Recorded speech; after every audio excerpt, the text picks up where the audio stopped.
भारत की इस धरती पर कुछ ऋषि ऐसे हुए हैं जिनका ज्ञान आज भी युगों का मार्गदर्शन करता है।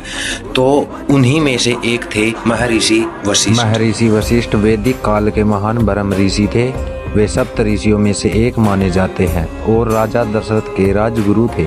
जिस गुरु के सानिध्य में मर्यादा पुरुषोत्तम राम जीवन के संस्कार सीखते हैं, उस गुरु की महिमा क्या होगी। महर्षि वशिष्ठ ने भगवान श्री राम और उनके भाइयों को धर्म, नीति और आत्मज्ञान की शिक्षा दी। वे रामायण के प्रमुख पात्रों में से एक हैं।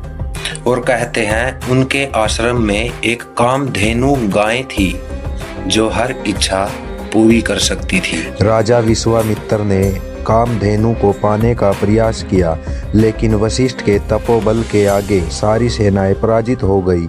यहीं से विश्वामित्र की तपस्या का मार्ग शुरू हुआ। और ये कहानी सिखाती है कि शक्ति हथियारों से नहीं, तप, संयम और ज्ञान से होती। महर्षि वशिष्ठ द्वारा रचित योग वशिष्ठ आत्मज्ञान और अद्वैत वेदांत का अत्यंत महत्वपूर्ण ग्रंथ है।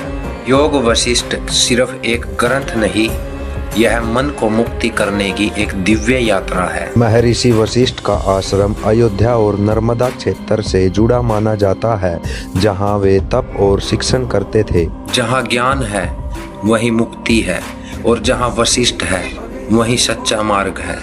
महर्षि वशिष्ठ भारत की सनातन परंपरा के अमर स्तंभ है। अगर ज्ञान ही शक्ति है तो वशिष्ठ उस शक्ति का नाम है।